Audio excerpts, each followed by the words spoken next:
Are you ready to dive into the exhilarating world of Bitcoin and its potential value in the coming years? Well, you're in the right place. In this video, we're going to explore topics around Bitcoin, Bitcoin mining, and the industry's hottest trends. Our podcast guest, Dan, talks about how Elon Musk is attacking Bitcoin on the surface, but might secretly be a fan of it in private. Also, we put a ton of time and energy into creating this content, so if you like it, please subscribe and like this video to support the channel. Now let's begin, shall we?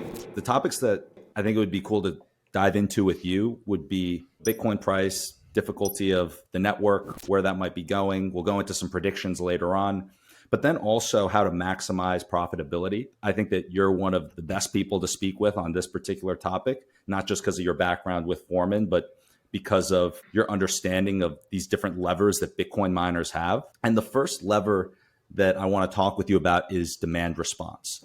So for everyone out there who hasn't heard of demand response, could you define what it is and then talk about why demand response is important for you as a Bitcoin miner? Sure. Yeah. Great question. So demand response, the grid it's designed to work in perfect harmony. So you want to have supply matching demand. So that means if more people turn their lights on, more people run ACs, more people run the heat, demand goes up. There's got to be a counter to it. There's got to be more supply. And you can't just have an excess going into the grid because then frequency could fall out. So it's got to be pretty much, you want it to be very, very harmonious. Supply, demand need to match. Demand response gives you a way to handle those imbalances at the grid level. So if there's a weather event coming through, and somebody maybe say PJM, I'm in Maryland, that's the ISO that I'm a part of. If there's a stress on PJM, maybe cold storm front came through, got really cold, some of the generational assets maybe dried up, plus people are running a lot of heat, there's a lot of electrical consumption during that weather event, demand goes up.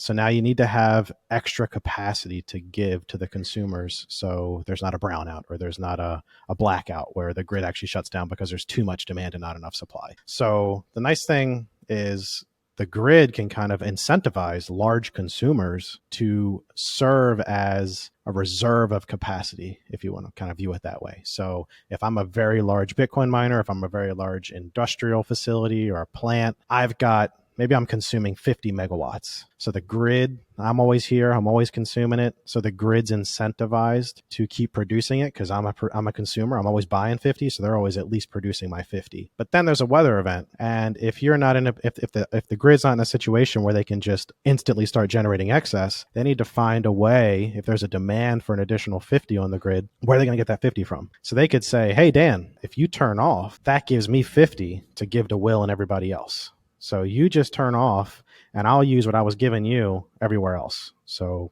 we're still same supply, but demand's kind of up and I've reduced my demand. So now other people's demand's met. So that's the whole demand response thing. There's a stress, there's an imbalance. I need to ask somebody to respond to the increase in demand. They'll turn off and now I've got extra capacity that I can give to everybody else. So that's how we maintain that equilibrium there. So I want to touch on another piece that ties to profitability for mining. Topic of, I guess, this podcast here, how to maximize profit as a miner. The question for you is, how do you assess operations as they scale? And how do you consult or identify ways to maximize a miner's uptime? Good question. So our software does a lot of automation. I think that any miner running at any scale, even if you're a hobby miner like what we were, we had 13, 15 ASICs. At any scale, you need automation because if you're not watching it and something goes offline, you're no longer profitable. You need to know that something's watching the machines when you're sound asleep, Will. And for those 8 hours, hopefully, I'm more of like a 6.5 guy myself. I got to get those numbers up, man. I know, it's rookie numbers, right? So I'm a 6.5 hour guy, but if I was going to be a champ like you and hit 8 every day, those 8 hours when you're asleep, if a miner goes offline, you just lost 8 hours of revenue. So automation's key.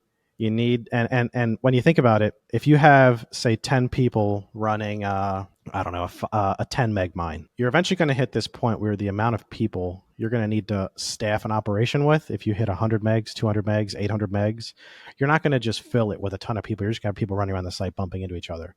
So you need to have a ton of automation to make sure the operation's running effectively, it's functioning properly, and ideally your techs are only ever putting out fires or pulling machines that actually need repair, like fans, hash boards, not just, oh, miner stopped hashing. Let me log in and reboot it. If you would need 500 people sitting there just watching miners and clicking reboot all day. Not a good use of your time. So automation's key. Staying profitable, though, I think it's a different answer during a bull market than it is in a bear market. In a bull market, it is we saw sites that were getting energized and people don't know where equipment is. You don't know if it's plugged in. You've got a serial number. Where's that thing located? I don't know. Just get them on the shelf. Just get them on the shelf and start mining. We'll figure it all out later. And you never figure it out later. You make a lot of bull market calls and then you end up chapter 11 through a bear market. So the decisions people make during a bull market, sometimes people fire from the hip and think there's no mistakes we can make here. You still have to manage it right. But during a bear market's when a lot of those poor calls really shake out. So in a bear market, automation's key, but even through a bull market, you should be thinking about it too. What's our risk strategy going to look like? How are we going to be buying power? Are we going to be on a fixed rate because right now it looks decent? Are we going to sign a PPA? Are we going to be index pricing and just kind of riding real-time markets and just buying and selling as we're energized and off? Are we going to do a block and index strategy where maybe we're going to buy some power in advance for some fixed length and maybe we're going to lock in a purchase and maybe be indexed with part of it? How you manage your risk and how you manage your power, if you can think about it and be conscious of it when you're building your site during a bull market, it will make you very protected during a bear market too. So my next question is actually related to Elon Musk. So when Elon Musk first came in to Bitcoin, everyone was super excited.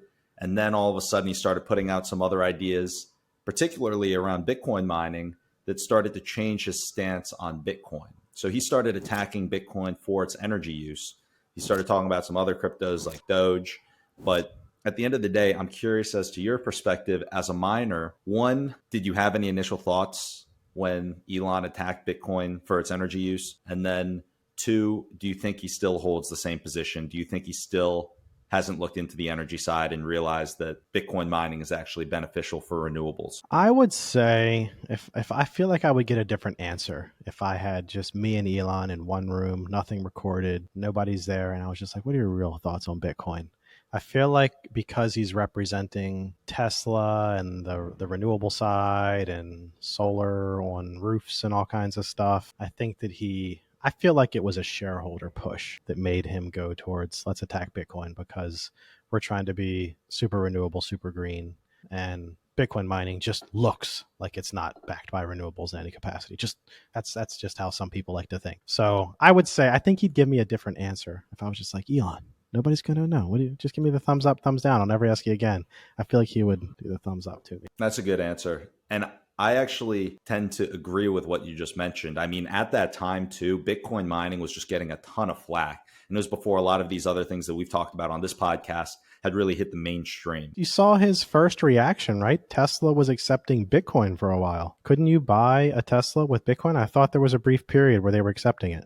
Yep, they were. And he was also holding it on the balance sheet. He was one of the early large publicly traded companies that was actually putting Bitcoin on his balance sheet. And then you look at some of the stuff that's happening with Twitter lately, opening up source code, opening up the algorithm, all that stuff. It seems like we're really heading down more of a open source, on the verge of a decentralized thing on Twitter. It feels like we're somehow pushing there as a community. And I think that the fact that he's open sourcing some of it, I think it's just, it seems to align more with the Bitcoiners' philosophy. So I want to ask you about artificial intelligence. Is this something that you've been following at all, just out of curiosity? Because I'll adjust the question based on how far you've dove down the rabbit hole of AI. I would say I'm not too deep down the rabbit hole, but man, I wish my team used it more. ChatGPT and everything, I use it any tweet you see on the Foreman Twitter account, ChatGPT all the way.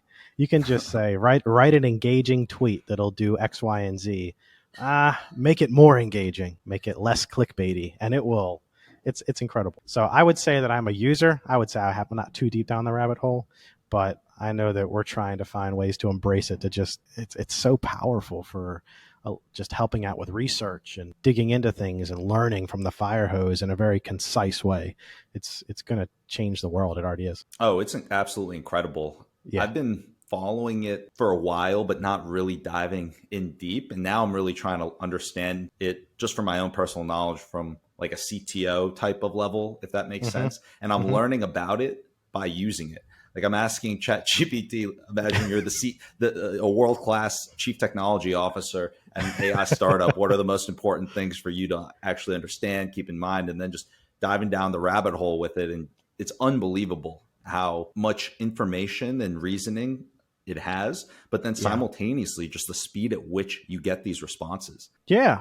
Traditionally, if you're going to write some content piece or something like that, you got to add time for research, learning. You got to go through all this process just before you can even come up with a skeleton. But now you can use AI to do your research and also help you stage up a piece. And then you just kind of have to I'm not trying to undermine, by the way, anybody that writes content, but you could just use it to really make you more efficient. 100%. All right. And that's all I wanted to cover in today's episode. If you want to hear about how Bitcoin smashes real estate as the ultimate investment opportunity, then click this video right here. Thank you so much. I'll see you next time. Inflation is transitory.